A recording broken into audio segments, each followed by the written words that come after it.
আজকে আমি আপনাদেরকে কাচকি মাছের পাতুরি বানিয়ে দেখাবো। এই পাতুরিটা বানাতে আপনাদের খুব বেশি সময় লাগবে না, খুব সহজে ও সহজ উপকরণ দিয়ে আপনারা তৈরি করে ফেলতে পারবেন। হ্যালো এভরিওয়ান, আসসালামু আলাইকুম। আজকে আমার আম্মু আপনাদেরকে লাউ পাতায় কাচকি মাছের পাতুরি বানিয়ে দেখাবে।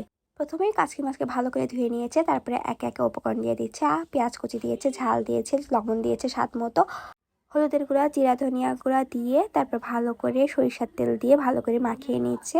আমরা এখানে ভালো করে মাছগুলোকে মাখিয়ে নিচ্ছে, আর ওইদিকে আমি লাউ পাতাগুলো ভালো করে ধুয়ে নিয়েছি।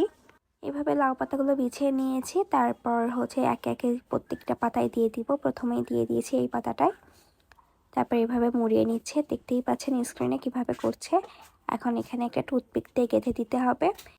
এইভাবে করে প্রত্যেকটা লাউ পাতায় মাছগুলোকে দিয়ে মুড়িয়ে নিতে হবে। আপনাদের বোঝার সুবিধার্থে আরেকটা মুড়িয়ে দেখানো হচ্ছে। প্রথমেই এভাবে দিয়ে নিচ্ছে মাছ, তারপরে দুই সাইড থেকে মুড়িয়ে নিচ্ছে।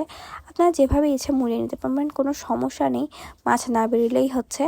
সবগুলোকে মুড়িয়ে নেওয়া হয়ে গিয়েছে। এখন প্যানে তেল গরম করতে দিয়ে দিয়েছে, তেল গরম হয়ে গিয়েছে। এখন একে একে প্রত্যেকটা দিয়ে দিচ্ছে।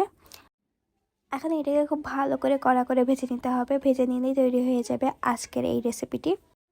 এইভাবে এপিট ওপিট করে ভেজে নিলেই তৈরি হয়ে যাবে আজকের এই মজাদার রেসিপিটি, লাউ পাতায় কাচকি মাছের পাতুরি।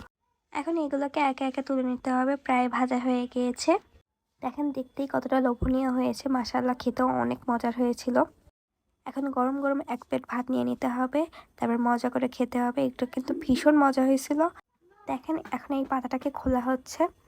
এর ভেতরের মাছগুলো কিন্তু একদম খুব ভালো মতো সিদ্ধ হয়ে রান্না হয়ে গিয়েছে। খেতে কিন্তু সেই টেস্ট হয়েছে।